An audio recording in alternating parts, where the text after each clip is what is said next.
안녕하십니까. 반갑습니다. 219 부동산 TV의 작가 이일구입니다.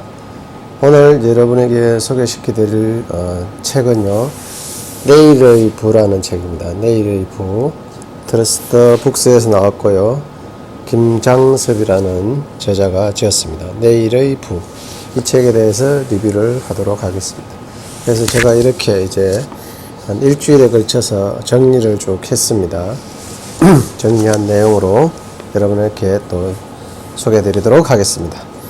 그래서 일단 첫 장에서 다가온 100세 시대, 100세 시대라고 합니다.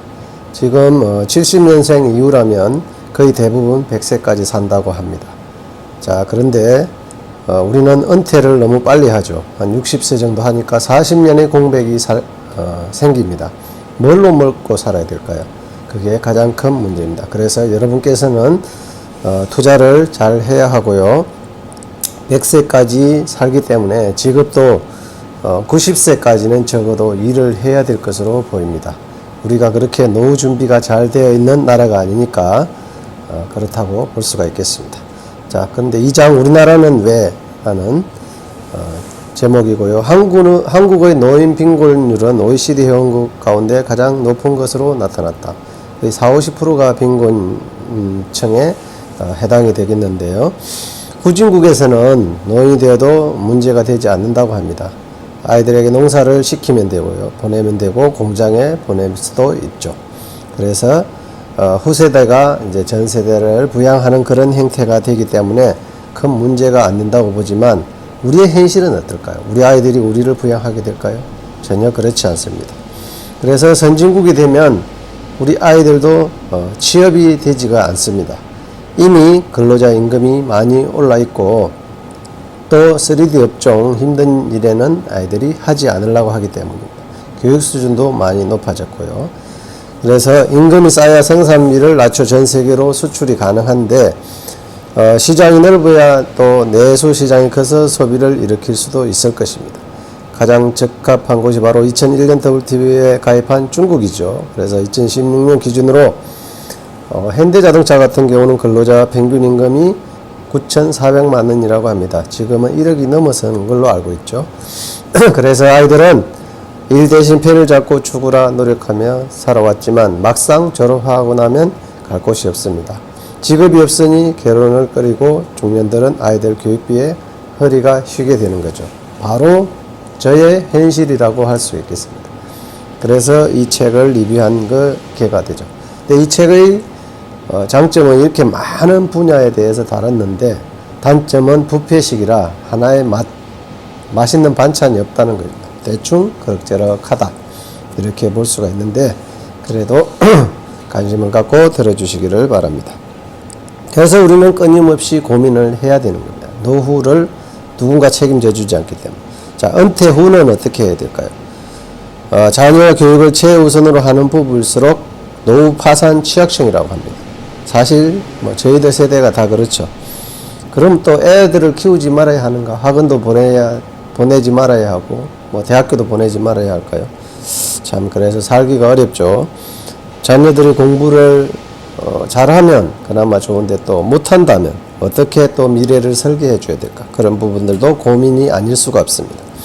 그래서 자, 우리가 그 돈을 버는 방법은 월급으로 버는 방법도 있지만 부동산으로 임대소득을 받는 구조 또는 주식 배당소득, 연금소득, 채권이자소득, 은행이자소득 등이 될 것입니다. 그런 다양한 경로를 만들어내야 된다는 뜻이기도 하고요. 베이비붐 세대 은퇴 대치법은 1971년생이 107만 명으로 가장 많답니다. 지금은 20만 명 겨우 넘는 수준이니까 엄청난 차이, 5배 차이가 보인다고 할 수 있죠. 그래서 적어도 우리가 은퇴하면 월 200만 원 정도 만들어놔야 되는데 공무원, 교사, 군인 등 은퇴 연금이 충분한 사람이면 모를까 일반 국민연금을 받는 사람들은 택도 없는 소리입니다. 그래서 교육과 양육비에 적절한 배분이 필요하지 않을까 싶습니다. 자, 5장 누가 무엇의 나의 노후를 책임질 것인가? 국민연금, 주택연금, 농지연금 어떤 걸로 책임을 져야 될까? 아니면 일을 계속해야 될지, 건강이 좋지 않으면 또 어떻게 해야 될지, 그래서 생산성 향상은 적은 노력으로 큰 부가가치를 이루는 것이 핵심이었습니다. 출퇴근할 수 있는 거리에 공장 근무할 근로자들 숙소를 건설하는 데 과정에서 신도시가 생겼죠. 그러나 향후의 세계화 영향으로 도시의 산업단지가 생기지 않고 대규모 신도시가 생기지도 않습니다. 근데 일부 부분적으로는 생길 수 있다는 걸 잘 보셔야 될 것 같고요. 그래서 투자를 잘 공부해서 실행을 해야 된다는 뜻이기도 하겠죠. 저는 이 말에 전적으로 동의할 수 없지만 일부 동의합니다. 자, 자영업을 왜 하면 망할까? 향유 전속권이란 권리는 행사 전속권이라고 한다. 한마디로 자격증, 기술, 협회, 이런 거죠. 의사, 변호사, 세무사, 변리사, 감정평가사 이런 부분들은 그런 권리가 있기 때문에 진입장벽이 높아서 아무나 진입할 수 없고 또 상당한 부가가치를 올리기도 합니다. 그런데 삼성전자에서 반도체 설계를 맡은 사람들은 어떻게 될까요? 은퇴하면 그 설계를 가지고 일을 할 수 있을까요? 물론 중국이나 이런 데로 가서 일을 할 수도 있겠죠. 하지만 우리나라에서는 좀 힘들 것으로 보입니다. 그래서 그런 사람들이 자영업을 하게 될 수 있는데 망할 수밖에 없는 구조입니다. 왜? 배운 적이 없기 때문이죠. 그래서 3억 원의 돈이라도 매월 1천만 원씩 쓰면 30개월이면 끝난다고 볼 수가 있습니다. 언뜻 많아 보이는 돈이지만 소득 없이 쓰기만 하다 보면 3년도 버티기 어렵습니다. 그래서 결국 자영업으로 또 내몰리게 되죠. 자, 경기도 수원에 사는 편의점을 한 김모 씨 대기업 은퇴자인데요.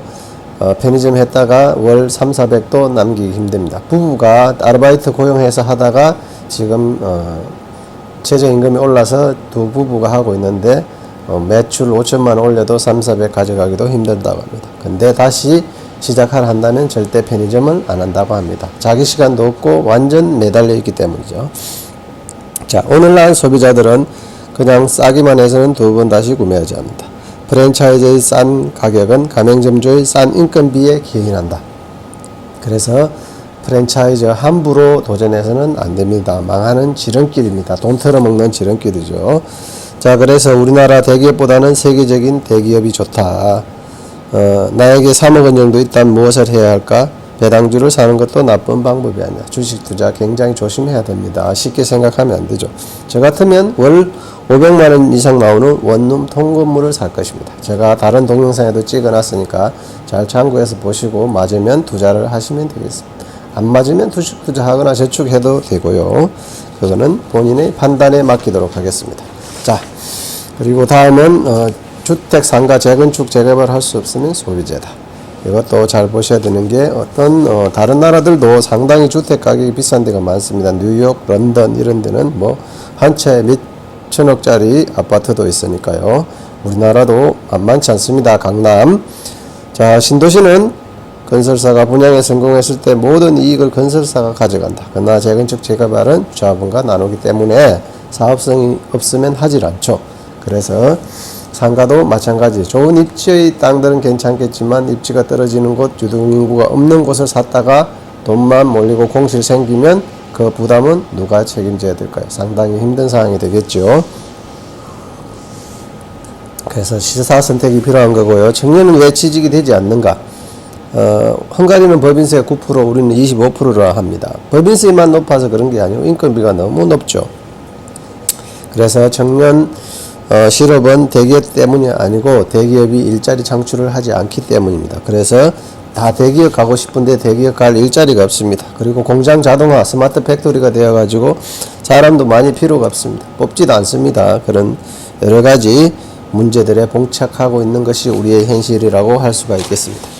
자, 그리고 미국의 달러가 기축통화가 돼서 미국은 상당히 유리해진 거죠. 왜냐하면 자기들이 돈도 풀었다가 땡겼다가 마음대로 조절하고 여러 가지 다른 나라에 압박을 할 수도 있죠.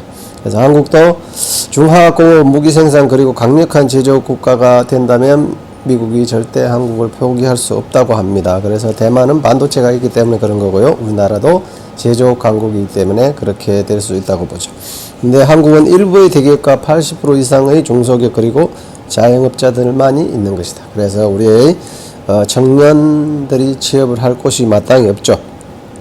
그래서 그런 부분들 때문에 양육 부담 또 가구들의 부담이 상당히 커지고 있다 이렇게 보시면 되고요. 나이 들수록 더 그런 현상이 나타날 것입니다. 자, 상가 분양은 망하는 지름길이라고 합니다.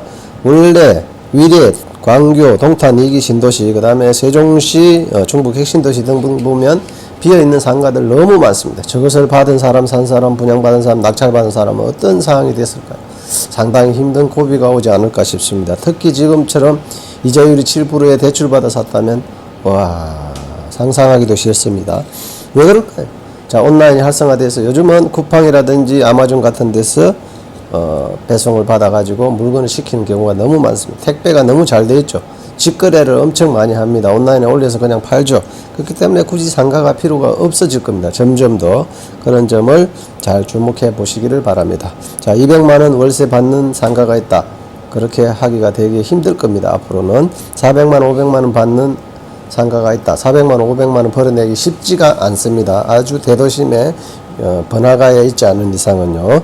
자, 아마존 쿠팡은 왜 배송에 목숨을 거나? 요즘은 거의 대부분 인터넷 세상이라서 인터넷에서 주문을 하지 누가 오프라인 매장에 가서 주문을 합니다. 그런 시대에 떨어진 발상을 하는 것이 별로 좋지 않습니다. 그래서 아마존 쿠팡은 데이터 분석으로 그런 일들을 하고 있는 것입니다. 디플레이션 시대의 주식 부동산 투자법.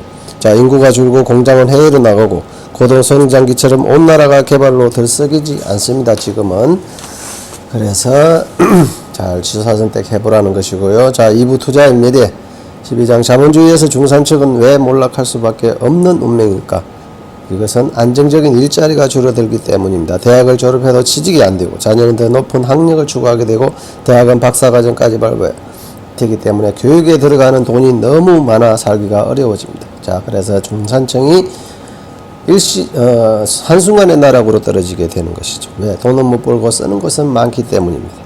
그래서 우리나라 대기업, 유럽도 마찬가지 전 세계 선진국들이 다 그런 전철을 밟고 있는 것입니다. 자, 디플레이션 주식 부동산입니다.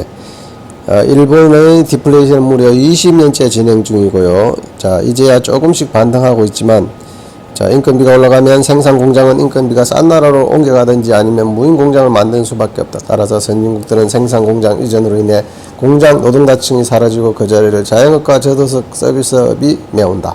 이런 것 때문에 부동산이나 주식의 미래도 암담하죠. 쉽지가 않습니다. 그래서 자, 비숙련 노동자인 청년층은 취업하기가 더욱 어려워지고요. 공급 과잉이 벌려지게 되고 세입자를 받기도 힘들어진다. 자, 유인이 없어지기 때문입니다. 돈을 쓰지를 못하죠. 소득이 없으니까요. 자, 부동산의 경우 서울에서 대규모 재건축 재개발이 시작되는 시점이라면 엄청난 공급 폭탄이 떨어질 겁니다. 그러면 전세가도 하락할 수가 있는 것입니다. 지금 벌써 하락을 하고 있죠. 뭐 월세는 모르겠지만 전세는 많이 하락하고 있을 겁니다. 왜? 금리가 높기 때문이죠. 그래서 부동산 투자 또 쉽게 생각하면 안 되고요. 자, 디플레이션 한국 투자자는 어디로 향해야 하나? 어디로 향해야 할지 저도 모르겠는데 노후 수익이 필요한 경우 정규직이 아닌 경우 자, 어떤 경우라도 가치가 올라가는 자산에 투자해야 된다. 미국에서 1등 하는 주식에 지금 싼 값에 투자를 하든지 부동산 중에서 막 떨어져서 거래량이 폭발할 때 그때 허리 지점이라도 투자를 무릎 지점이라도 투자를 하는 게 빠르지 않을까 생각을 합니다. 자, 예측하지 말라. 대학만이 살 길이다. 우리가 개인으로서 얼마나 많은 정보를 가지고 있을까요? 자, 기업의 조직에 비해서는 아주 비교도 되지 않습니다. 그런데 예측하려고 자꾸 생각하다 보면 물리고 망하고 터지는 꼴밖에 생기지가 않습니다. 그래서 뭐 지표를 분석한다, 재무제표 분석한다, 다 쓰잘데기 없는 짓입니다. 물론 분석해서 조금은 나을 수 있지만 그 기관들이라든지 외국인들을 어떻게 이길 수 있을까요? 정말 그런 상상은 하지 마시기를 바랍니다. 자, 16장 FED 연방준비이사회는 양적 완화가 주가 상승과 하락을 결정한다. 지금 보십시오. 테이퍼링 하고 있기 때문에 전 세계 주가가 막 하락하고 금리는 올라가고 정말 경제적으로도 힘든 상황에 닥쳐 있습니다. 그래서 이걸 누가 저지른 일이라고요? 미국의 양적 완화, 양적 긴축 이런 것들이 다 일을 발생시키고 있다고 볼 수가 있습니다. 그 많은 돈은 다 어디로 갔을까? 금리가 높아지면 저축을 하는데요. 그렇다고 해서 무한정 이자를 줄 수가 없을 것입니다. 돈이 너무 많이 또 수요는 없는데 공급이 확대되면 그것도 또한 이자를 마음대로 줄 수가 없죠. 결국 생산성이 향상되는 나라 주가 부동산이 올라가게 되겠습니다. 자, 미국의 싼 노동력 또는 싼 신흥국이 이런 혜택을 받을 수밖에 없다고 볼 수가 있겠습니다. 18장 공황을 피해 규모의 가변적 시장에 참여하라. 자, 인기만 있다면 앞으로는 이제 수백만이 볼 수도 있겠죠. 넷플릭스나 디즈니가 있기 때문입니다. 우리나라도 케이블이나 있고 다 OTT가 있기 때문이죠. 그래서 이제는 성자가 모든 것을 가져가는 시스템으로 바뀌었습니다. 그런데 자, 또 하나 갭 투자로 요즘 100채 몇백 400채를 보유했다고 하는데, 자, 이렇게 금리가 올라가는 시점 부동산이 하락기에 들어가면 이네들이 바로 그냥 신용불량자라 엄청난 나락으로 떨어지게 됩니다. 절대 그런 일을 쉽게 생각하지 말았으면 좋겠습니다. 자, 19장 글로벌 공황을 모르면 부동산 주식도 결코 성공할 수가 없습니다. 자, 우리가 1999년 IMF 외환위기와 2008년 금융위기, 2020년 코로나 사태를 통해서 잘 보아왔죠. 그러나 많이 걸리진 않습니다. 한 2년 정도면 대부분 또 극복되고 평상시로 돌아가니까 그런 시점을 잘 선택해서 투자를 하신다면 여러분에게 부가 따라올 수밖에 없는 그런 상황이 될 것입니다. 그걸 잘 이용했으면 좋겠고요. 자, 강남은 결코 떨어지지 않는다는 선입견과 달리 강남을 포함하여 많이 오른 지역도 많이 떨어집니다. 똘똘한 한 채 그렇게 생각했지만 지금은 다 그렇지가 않습니다. 자, 20장 공황이 오면 부동산과 주식은 얼마나 크게 떨어지는가.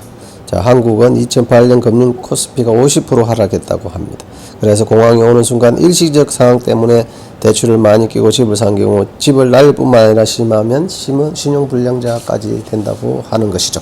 지금이 바로 그런 시기입니다. 한국은 IMF 때 금리가 20%를 넘긴 적이 있고 2008년 금융위기 때도 시중금리가 7%를 넘어갔습니다. 지금도 그런 상황이라고 볼 수가 있겠죠. 자, 그래서 주가가 꾸준히 오르는 풍선시장과 떨어지기 정체되는 중력시장, 금리 하락, 지급준비율의 하락, 경기부양책 증가, 자, 이런 게 이제 인플레이션을 끝내고 디플레이션 시작되면 이렇게 과정을 통해 가지고 경기를 부양하게 되는 것입니다. 의미가 아닌 향후에 주목하라. 자, 돈 벌 기회는 세상을 바꾼 사건 이후 생긴다. 자, 우리가 기름값이 올라가면 세일가스 생산이 폭발적으로 증가한 그런 이유가 되죠. 문제는 공급이 아닌 수요에 있다. 근데 수요는 아무렇게나 창출되지 않습니다. 왜 그러냐면 사람들이 소득이 많이 생겨야 수요가 생길 텐데 그렇지 않기 때문이죠. 그래서 영원한 것도 없다. 사랑에 빠지지는 말자. 자, 주식과 사랑에 빠지지 말길 바라고 전문가도 없습니다. 공부하는 길밖에 없게 되겠습니다. 자, 왜 모두 빚의 노예가 되었는가? 할부금 때문이죠. 대출 때문이죠. 이자 갚고 할부금 원금 갚다 보면 금방금방 힘들어지죠. 소득의 대부분이 자, 그런 대로 나가기 때문에 우리가 쓸 여유의 자금이 없는 것입니다. 자, 내가 남과 차별되는 나만의 귀한 가치는 무엇인가? 여러분도 그런 것을 찾아보시기를 바랍니다. 유튜브를 잘 하든지요, 책을 쓰든지 강의를 잘 하든지 아니면 지적 재산권을 가지든지 부동산을 가지든지 아니면 임대로 나오는 그런 건물을 가지고 있으면 좋을 것입니다. 어떤 게 남과 차별되는 것인가요? 내만의 차별되는 것을 발견하기 위해서 꾸준히 노력해야 되는 것입니다. 부자가 되는 유일한 길은 좋은 것을 오를 때까지 보유하는 것이라고 합니다. 토지가 됐든 건물이 됐든 아파트가 됐든 주식이 됐든 여러분이 한번 하락기에 사서 오래오래 보유를 하다 보면 부자가 될 수가 있는 것입니다. 저는 이 말을 가장 부자가 되는 유일한 길은 좋은 것을 오를 때까지 오래 보유하는 것이다. 얼마만큼 오를 때까지. 그 판단은 여러분이 공부를 잘 하셔서 하기를 바라고요. 자, 세계에서 1등 하는 주식을 사서 오래 보유하든지 아니면 우리나라에서 제일 좋은 아파트를 사서 오래 보유하든지 아니면 저평가된 아파트를 사서 오래 보유하든지 아니면 싼 토지를 사서 오래 보유하는 길.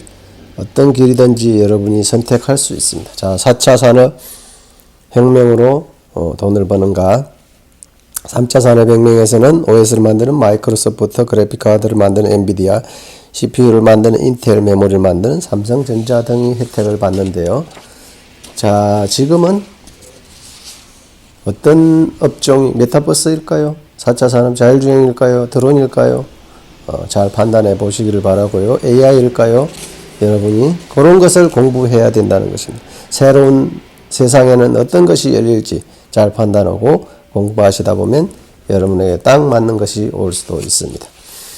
자, 요즘은 구독경제 시대죠. 그래서 우버라든지 엔비디아 같은 ABNB 같은 경우 공유형 숙박업소죠. 그런 것들이 뜨고 있습니다. 그래서 케이블 TV도 요즘 TV도 OTT도 다 보고 있는 거고요. 구독 경제다. 소유에서 구독으로 넘어가고 있는 시대라고 하는 것이죠. 시대의 변화를 잘 읽어서 여러분 것으로 만들어서 부자가 되는 길은 어디에 있는지를 잘 판단해 보시기를 바랍니다. 저도 열심히 책을 읽고 연구하고 요약하고 꾸준히 책을 쓰고 있습니다. 그래서 저만의 방법을 찾아서 저도 나름대로 공부해서 그 방법을 찾아내려고 하고 있습니다. 자, 오늘은 부의 미래라는 내일의 부라는 책으로 리뷰를 해드렸습니다. 자, 219 부동산 TV의 작가 119였습니다. 감사합니다.